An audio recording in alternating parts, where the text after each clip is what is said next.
Hey Sneak Peekers, it's Anna and I'm at Fantastic Fest to interview the cast and crew of House of Spoils.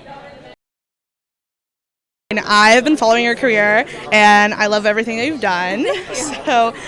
So knowing some of the previous work that you've done in some roles, this is a little bit of a transition, right? It's nothing like Wish, nothing like West Side Story. Definitely a departure. I wanted to do something that really challenged me in a different way, in ways I had yet to be challenged. When Bridget and Danielle offered me the part, and I sat down with them, I was like, "What on earth made you think that this was good for me?" And they were like, "We just think you can do it." And I was like, "All right, well then I guess I'll try." And it stretched me in a lot of ways, both as an actor. It stretched the way I think about work and how I approach my work, and I don't know. I certainly didn't expect to make a horror/thriller film, but it was a great experience. That's why I'm just like, do not judge a book by its cover. Don't do it. And I want to know a little bit more about Chef and your character and what do you feel like she represents in this story? Yeah, well, Chef to me felt like the every woman, and honestly, a little bit of the every man. She's the every human. I think anyone who has really taken a big risk and like chosen to pursue a goal in a very big way can relate to this person and their journey, the journey that they're on. I think Chef is a product of her work environment, the work environment that she's worked very hard to climb the ranks of. But I think sometimes in these male-dominant environments, there's a lot of toxicity that we don't really realize that we've taken on until we go to try and build our own work or build our own thing, and some of that toxicity starts to splay out. And then you got to address it and decide, is this really the way? Or is there a better way for me? Can I embrace my softness or my vulnerability?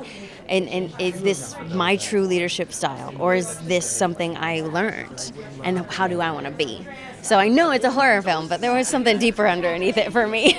I love that. And is that some ways that you feel like you relate to Chef in that way and that you brought from yourself to the character? Yeah, I definitely asked myself a lot of the same questions, if not at the time of making the film, definitely in the aftermath for sure, as I've grown and had more opportunities. Like, I don't know if people think about it this way, but I certainly do as an actor. Like, I'm a walking business, and I have to lead.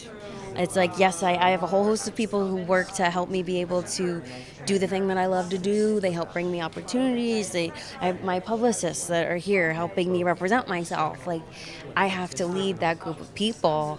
And I am woman enough to acknowledge that, like, as I've grown and been in different environments or in different situations, perhaps I haven't always handled them in the way that I thought I was handling them, and then I've chosen to like address it and change and take a different tactic, because I do think that the industry will be better if we all embrace the things that not only make us unique, but make us soft and make us vulnerable. It's okay. Like, it's okay to not scream. It's okay to, ask for something clearly, calmly, and authoritatively, in the words of Meryl Streep. Anybody? No? And, without, like, having to use ultimatums. Like, I know myself coming from, the Broadway or the theater world at times. It felt like sometimes I was doing business in the face of ultimatums. And I don't actually think that's the best way to work. So I really push myself to not move from that place as a boss. Because I think you can be a boss without being an asshole. And I agree. I agree. I want to know if you have any tips, tricks, any advice for film students or even theater students that are trying to break into this industry. Yeah, it's a wild time to be starting out. I mean, I think the greatest thing that I can point out is, like, be knowledgeable that the industry, both sides of it, are shifting. The tastes are shifting, the studios are shifting what they want to make. Start paying attention to those types of things, because if you're not aware of the different companies, not just the directors, not just the fancy people, but the companies and what they want to make, and then how they're going about making them. What are the size of the budgets? Like, these are things I had to start paying attention to, because film and television does not function in the same way that Broadway does. but it's like know the business you want to work in, and it's not just about the shiny faces that help to sell the movies. It's about the people behind the scenes who are greenlighting, who are saying yes to getting the movie made. So producers are important, and how you approach them is also important. So think about it. I think that's probably the best thing I could say. That was perfect. Thank you so much.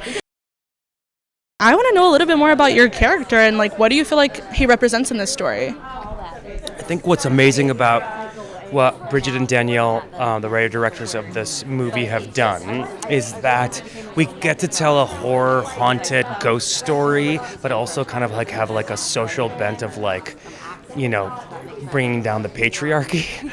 And I think the story is, you know, it's a very simple story where you basically are just seeing a restaurant coming up and trying to make it happen, and then all of a sudden everything goes awry. And so Andreas Soltani is the character that I play, and so it's really kind of fun to kind of see a guy pretending that everything is going well when everything is not going well. So it's been fun, yeah. Is he like the owner? Is he the critic? What is he doing? He is starting his own new high-end restaurant in the Catskills, which is of New York, which is actually really kind of like popular, and it's going to be fine dining.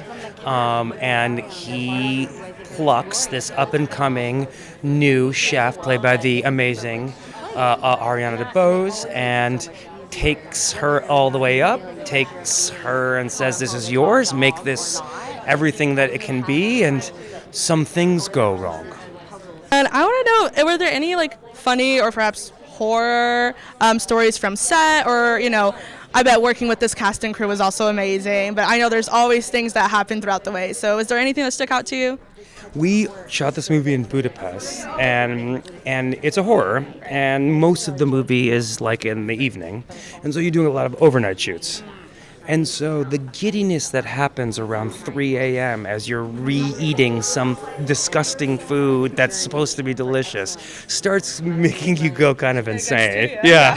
And then for a couple weeks, we were only living at midnight in Budapest, and it's starting, then the moon would come. It's a scary, scary thing sometimes. So it was fun.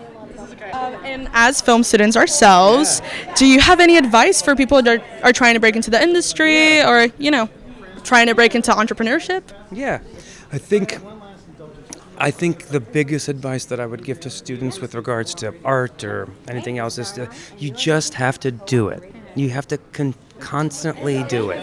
And even though that there might be so many things that are going to go against you and so many obstacles and roadblocks, none of that's going to kill you.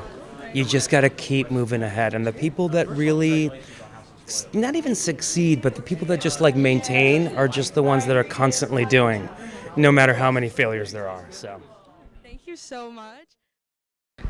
If you like our content and you want to see more, click here. Bye, sneak peekers.